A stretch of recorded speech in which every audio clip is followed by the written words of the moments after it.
I'm going to give you a little explanation about that. Because this morning my talk is going to be on the Clarion call. Clarion is an instrument similar to a trumpet. Okay. You're live, Connie, so we're ready to open the mic. Really? Yeah, we're ready for you. That's right. Good morning. Good morning. I was just so into that music. That was so great. Good morning and welcome to our friends online. We're glad you're joining us this morning.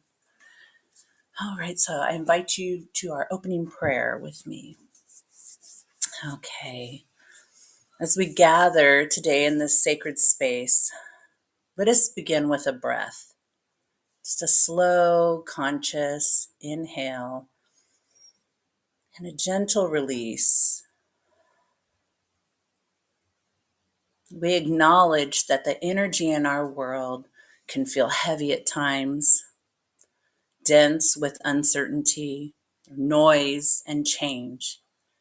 And yet, right here in this moment, we choose presence.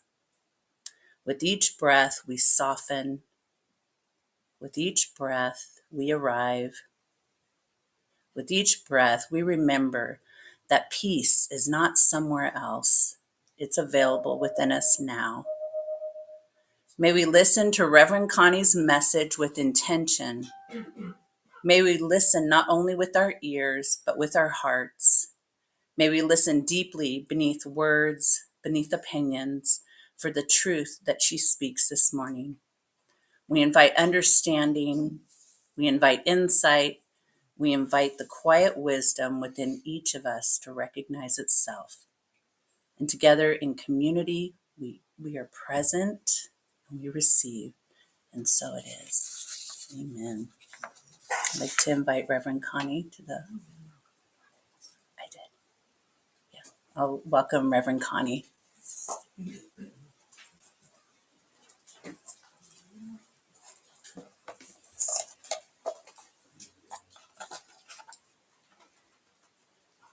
Upon receiving the idea, upon receiving the idea of the Clarion call for this message, I was kind of wondering about the meaning of the word clarion. Because to me, I thought that it should mean receiving a clear message. And I still believe that that's true of what I think of the word. But when I looked it up, I first looked it up in an old-fashioned dictionary. And then I went to Gemini on my phone, and they both said basically the same thing. The clarion is a very loud, shrill sound. That's what it means. It also is a type of instrument, an ancient instrument, that was like a trumpet with a very long tube from the mouthpiece to the end. I'm sure that many of you may have seen that trumpet used in various movies, and oftentimes it was used by the military, as Reveille was and still is. It was also used to announce a king or a proclamation, and it also was often used to announce the arrival of an angel. If you go to the Bible and you go into Revelations, it talks about how there will be these 7 angels that will blow trumpets. In my more modern Bible, that's what it says, trumpets. But I believe they were probably clarions, because I believe the clarion was the ancient instrument from which all of those brass instruments we listened to this morning eventually came into being.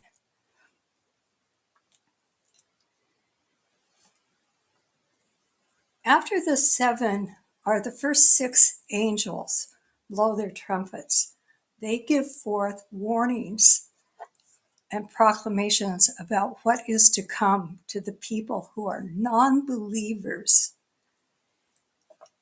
in Christ and his teachings. These messages were received by his disciple John, And John was given these messages not necessarily to deliver to the people of our time, but to deliver to the people of his time in the 7 churches that he was part of overseeing. And the messages were both blessings. Each church was given a blessing of some sort, but they were also given these warnings. And I believe that the warnings were more metamorphical than real. However, there are people today that so strongly believe that revelations has to happen that we have a lot of chaos and we have a lot of division in our world today about beliefs. But if we go to the last verse, the last angel that blows its trumpet, it says, "For just then the 7th angel blew his trumpet, and there were loud voices shouting down from heaven, 'The kingdom of this world now belongs to our Lord and to his Christ, and he shall reign forever.'" That's a pretty positive statement. A Lord is not necessarily like a president or a king, but he is an overseer of the world. Now, I've read in 2 different places the concept that maybe it's Archangel Michael that's the Lord of this world, or it's Metatron that is the overlord of our world. But we tend to think of it as God, the word Lord meaning God. But it's a little different. But it can be a divinity, as another thing that was said about it. It can be a divinity. But let's remember that Revelations was a prophecy. A prophecy is not always based on what's going to occur. It's based on the most likely line of thinking that people are putting out there in social consciousness that can come into being. So the other thing that has been coming through the present day prophets, as we call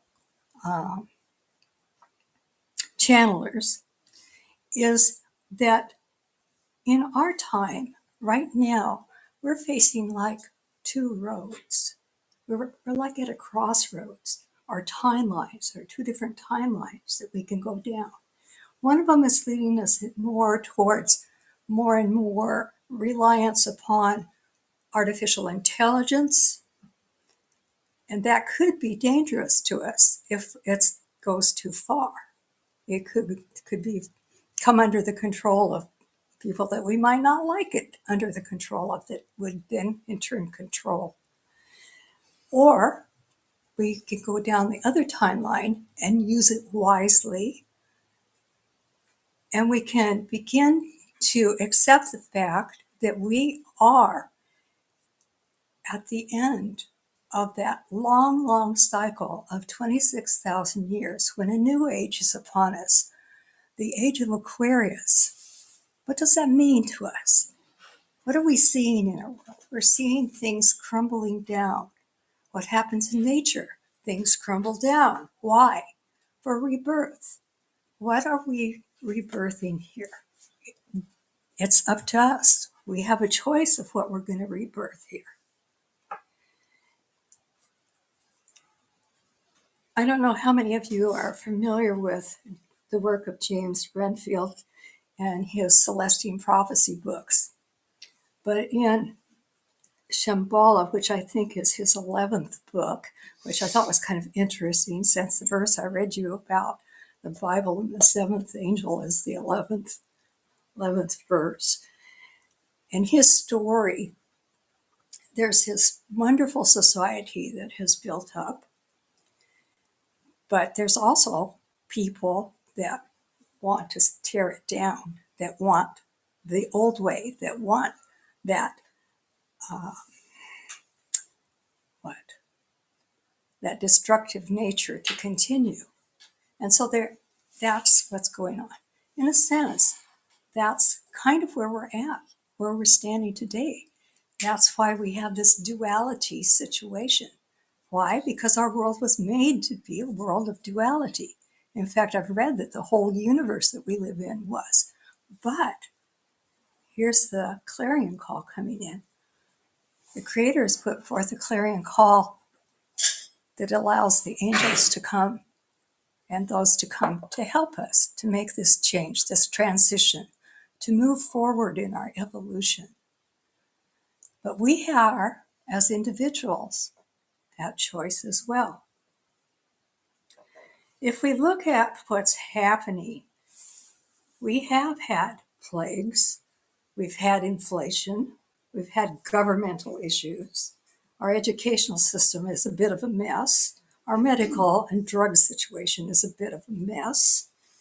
And do we want to believe that that's the outcome of this prophecy, or do we want to see it as a naturally occurring process of breaking down and letting go of the old paradigm and welcoming in a new paradigm, a paradigm that could lead us to a much better life, a life of equality, a life of caring, a life of non-judgment, a life where everybody can have abundance.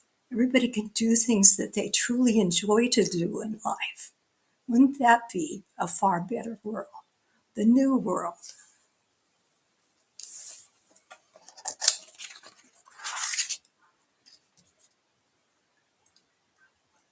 I believe that clarion call is coming in very loud, very clear for those that have ears to hear, as Jan spoke about, and perhaps eyes to see as well. It's a time to let go of the old ways of war, hatred, anger, greed, enslavement that have ruled our world for a long period of time. Are we living in a time now in which the clarion call of the Creator is sounding loud and shrill to get our attention? Those of you who have eyes to see and ears to hear certainly are recognizing that something definitely is coming. What exactly and how it will come about is truly up to what we hold in our consciousness. So we're all responsible for the creation of the reality we experience and the realities to come. In metaphysical philosophy, there is an understanding that what we believe affects our thoughts correct what we create, and what we bring forth into this world. So that's a big responsibility. It's not so easy to grab a hold of that monkey mind and say, where did that thought come from? Is it my thought? Is it serving my highest good and the highest good of this world? Perhaps it's not. Maybe I just need to let that one float by and not recognize it. Or maybe I need to address it in some way. You know, Reverend Jay used to tell us, especially in his later days, you need to clean out the closet. But he wasn't necessarily referring to your personal closet full of clothes or whatever. He was talking about this. Clear out your consciousness. Because this is the age of mind. This is the age of reaching towards a higher consciousness. One that allows us to have true freedom, true peace, true harmony, true brotherly love in this world. The stage is being cleared of all the props, all the scenery, and the actors are taking off their costumes and discarding their personas and roles that they have played. The run of the production Duality, the experience of 3D Earth, has come to an end. And they are now awaiting their next role assignments, where the clarion call for the next play is coming. Will it be to act in the new play Unity, the coming of the new Earth, a play taking place in 5D reality? It has been said through channelers, the final scene of duality on Earth gives way to those two timelines, that choice that I spoke of earlier. What are we going to perpetuate in this world? The old way, the old paradigm, fear, anxiety, worry, concern, not enough, and so forth? Or are we going to choose a new way where we use our wisdom, our understanding, what we've grown to understand that is meaningful to our soul and to the soul of the earth and to everyone else? This world that's coming forth, if we choose, is a world of love. It's a world of compassion. It's a world of abundance for all. It's a wonderful world, commonly called the New Age, commonly called the Golden Age. I forget what yuga it is. Kali Yuga is all what we want. I'm sure most of us in our true self want that kind of a world. Can we play out the role of the light worker that many of us in this room chose to come in here to perform the work of the light worker? Light and love are somewhat synonymous in spiritual thinking. I can't get that word out. They're similar. And so when we can choose to work with others with unconditional love and understanding that we are all part of the same thing. You know, for a while on I think it was on Facebook, I was seeing if you go down to the blood, we all have blue blood in us, no matter what color our skin, no matter what race we belong to, what religion we belong to, whatever. We're basically all the same.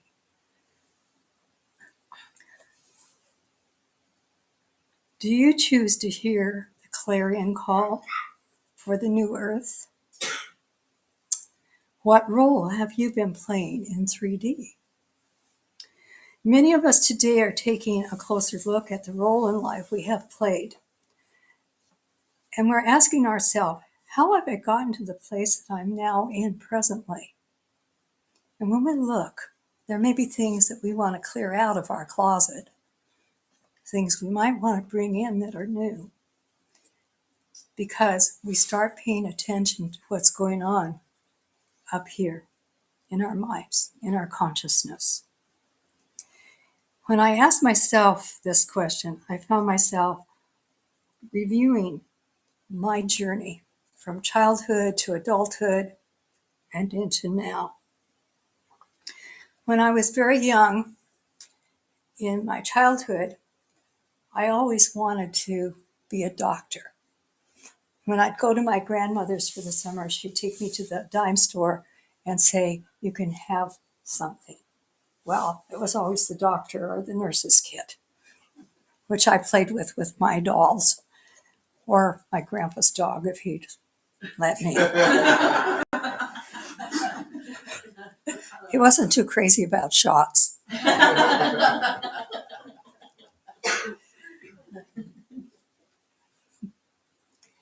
But when I graduated from high school, I was going to go on into nursing. And I worked, I think that summer and perhaps the summer before, in a nursing home to kind of experience what it would be like. But then life doesn't always go in the direction that we think. And along came Dick. And instead, I chose marriage. I chose having children and being a housewife for many years.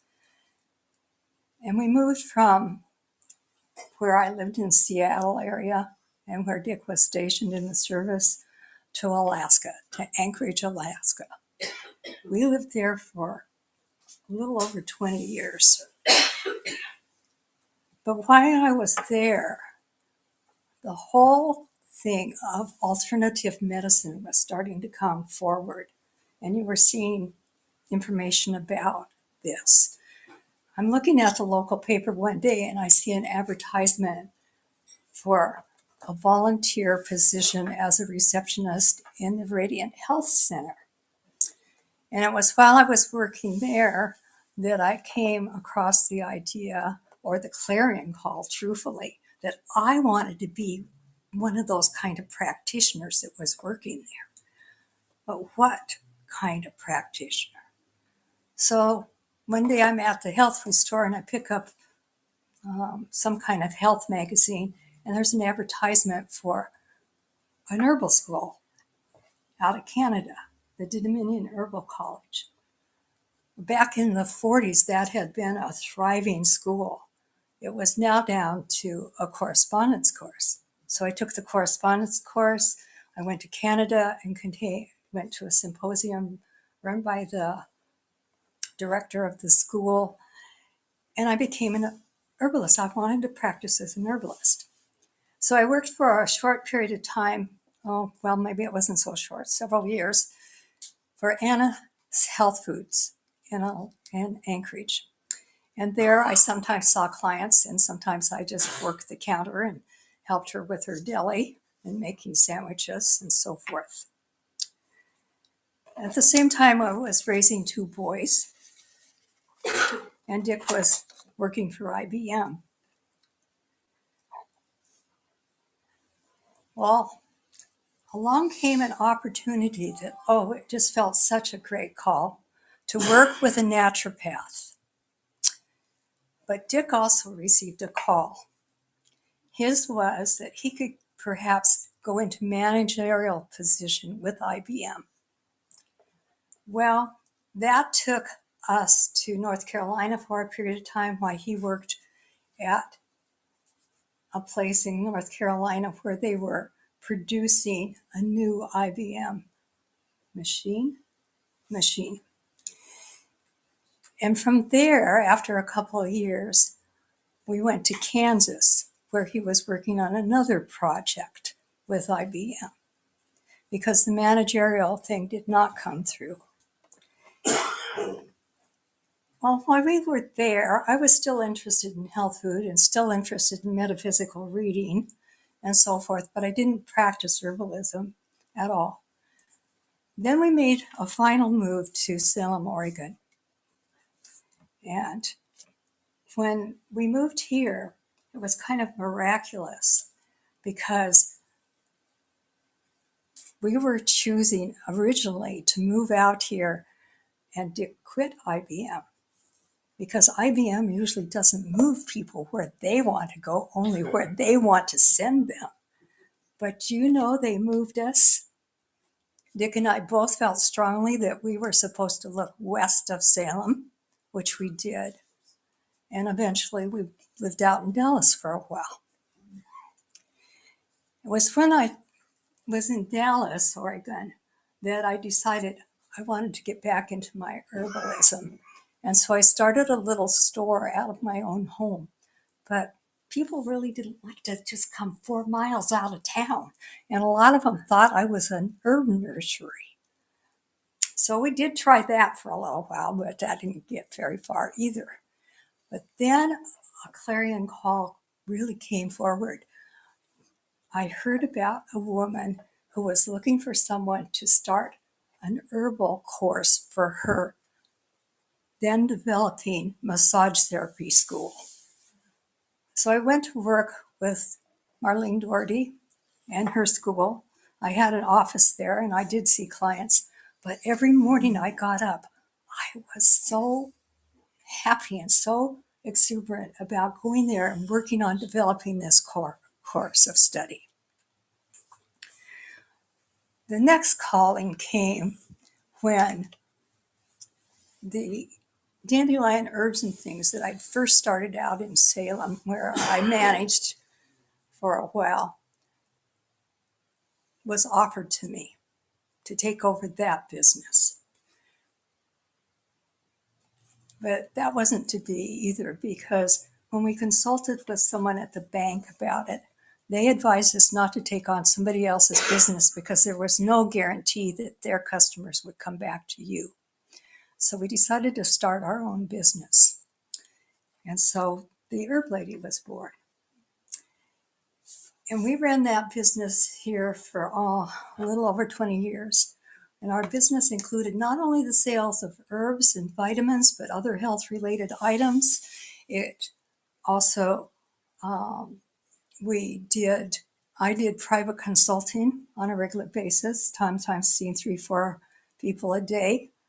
Dick did the business part of it. He managed the sales, information, bookkeeping, and ordering, and all of that, plus a lot of other things. He really updated us with his knowledge of computers and machinery. We also had some wonderful employees. Most of them were graduates from our school that we ran for 10 years to help people become herbalists. We had both an in-school situation out of our business and a correspondence course.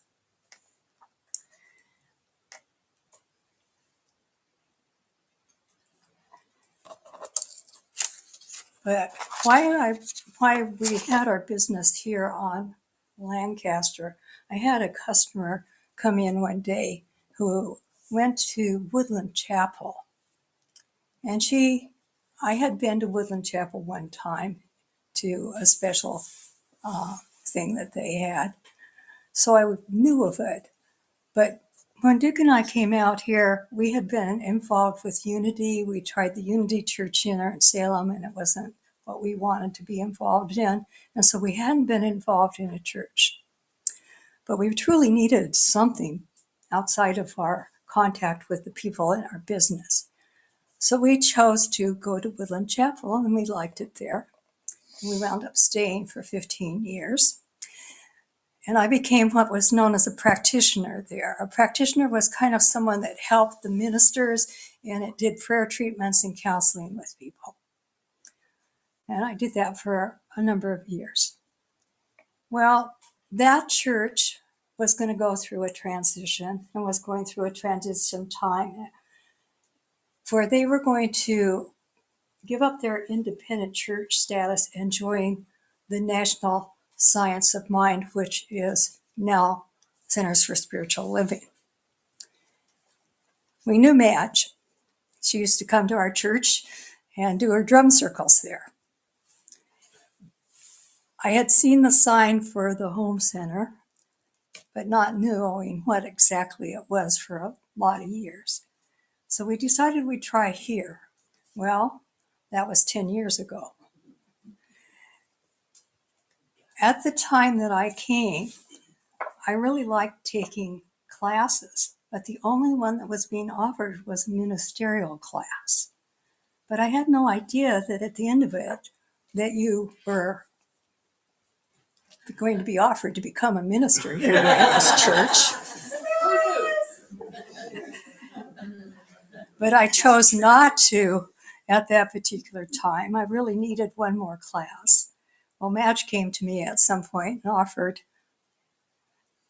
to join some other students that were going to be doing part 3, which I did. And again, I was offered this. You can become an ordained minister. No, I don't think so. So I thought about it for a while. And then finally I decided, well, yeah, I think they could use some help here. I see Madge and Jay having to do 2 sermons every single week. That's a lot on their plate. So I decided, because I had done one talk one time at Woodland Chapel, and I felt such a wonderful response within myself too. That was probably a knock on the head from Spirit that I didn't listen to, but it was actually not to come until I attended Jay's Star Power class. In the Star Power class, in one of the positions I was sitting in, I felt this huge presence come behind me. Reverend Jay would go around the outside of the circle of people and send us energy. And what he told me was, I see a big angel behind you, and you have the shawl of ordination from our church upon your shoulders. Oh. Yeah? Really? Well, I did accept it on my 70th birthday 8 years ago. Whether or not another clarion call is coming in my life, I don't know. I do feel that there's certainly something brewing out there, something new coming forth in this world, something far more wondrous than any of us can possibly imagine if we allow that. So ask yourself, are you hearing the clarion call for something new in your own life? And with that, I'd like to take a moment and go into meditation. Yes, no medications are needed. We can get high on life.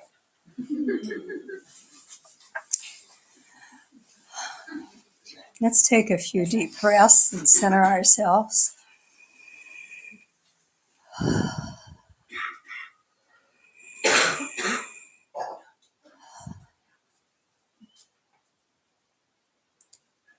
This morning, let's take a walk along the beach. Perhaps you like to walk the beach in your bare feet, near the water's edge, feeling the wet sand squish between your toes. You hear the seagulls overhead. You smell the salt air. Fresh seaweed and shells line the beach shore. You may stop and pick up a shell or a rock on your walk, but then you see a path that leads upward, up the side of the hill, into a meadow. And you go up there and you see a little path through the meadow. The meadow is full of grasses and beautiful colored wildflowers. It's a beautiful, beautiful day. It's warm. The sky is blue with white puffy clouds. And in the distance, a little ways down, you see the path enter a forest. And you wander into the forest. It's cooler, it's shadowy, but it's beautiful. There are ferns and wildflowers. The birds are chirping, and squirrels are running up and down the trees. And then you come to an area where there seems to be an indentation. Perhaps there's a cave here. So you look and you start to descend and you go downward, downward. And you come out into a cavern. And within this cavern is a special place. It is your special place. Your guardian stands to one side. There's a table before you, and upon the table is a book. You go over and you take a look at the title of this book, and it says, My Beliefs. There's a fireplace behind you, and there's a trash can beside this table. You wonder about this. What do I believe? You open the book to the page, What do I believe about my present life? And with this, I'm going to let you take a look at what it says.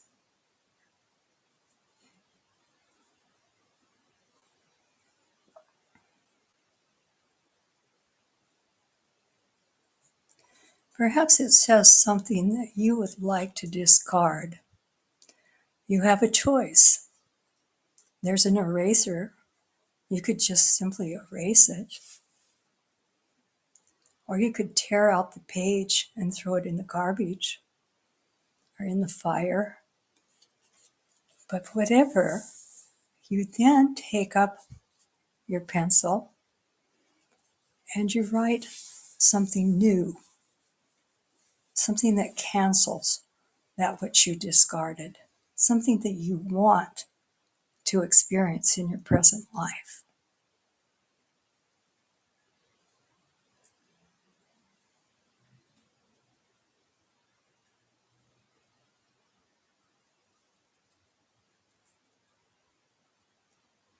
When you've completed this,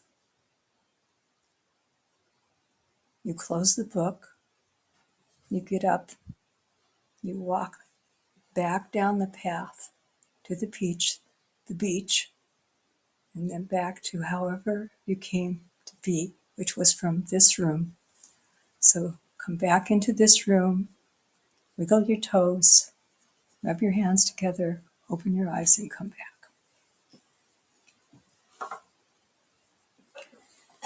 Now I'd like to have us move into our offering.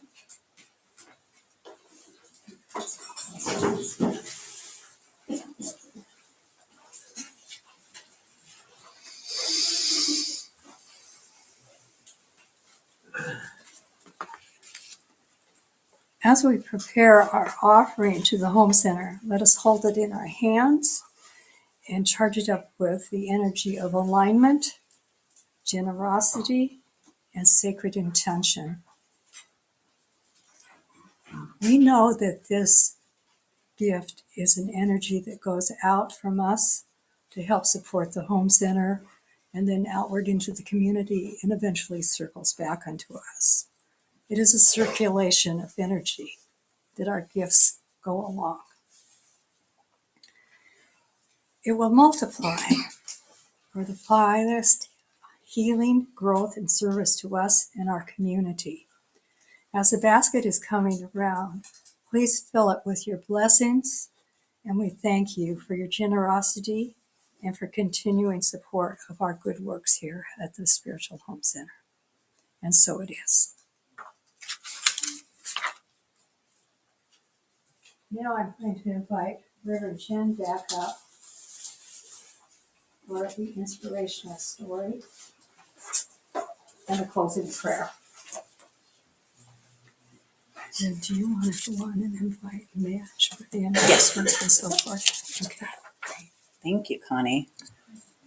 Great message. But as the basket goes around, I'm going to tell an experience that I recently had. And many of you know I love shoes. I like shoe shopping, and well, he's not around, and I have to keep up with Jerry because he has a lot of shoes. So I don't want him to win. But he's missing it. Anyway, so I went to a shoe store here in town and found a pair I wanted, and so I'm trying them on, and the gal comes over and says, do you need any help? And I said, well, I think I need a different size because they feel a little bit tight, like kind of on the top of my foot. And she says, well, try it with the tongue out. And I said, no, that's so tight. That's my inspirational story. But we do have a shoe that fits everyone. We have our metaphysical fair, our mind, body, spirit fair. So I wanted to catch this online. And that is 2 weeks from yesterday. So it's coming up quickly. So please come and support. There's probably 20 plus vendors. So please come and join us. This building will be full and the main house. And so it's a really fun time. If you want to volunteer, let Madge know. And yeah, it's a really, really great time. Lots of wonderful practitioners. So come and spend the day with us. You might think you're going to come for an hour, but then you end up spending the day. And the hospitality and Madge feeds everybody. So not everybody, the vendors and the volunteers. So, all right. So I'd ask you to join me for our closing prayer. And as we come to the close of our time together, we take this moment to settle into what has stirred within us. There's a call that moves through every life, through each of us, a whisper of growth or a nudge toward becoming. This morning, we acknowledge that call, not as something outside of us, but as the voice of our own deeper wisdom, the part of us that knows when it's time to release, to shift, to rise. And if there are feelings of discomfort with change, may we remember that it's the doorway to expansion. If change feels uncertain, may we remember that courage is not the absence of fear, but the willingness to move with faith. We affirm that we don't walk this path alone. That same presence that breathes with us, through us, walks with us, strengthens us, and guides us. May we remain attentive. May we remain brave. May we close our time together, willing to take one small, faithful step toward the life that is calling us forward. As we step back into the world, even if it feels heavy or chaotic, we carry within us clarity, intention, and the quiet confidence that we are ready to invite change. And so it is. Amen. And thank you to our friends online for joining us. From our heart to yours. We'll see you next time. And I'd like to invite Reverend Madge up for some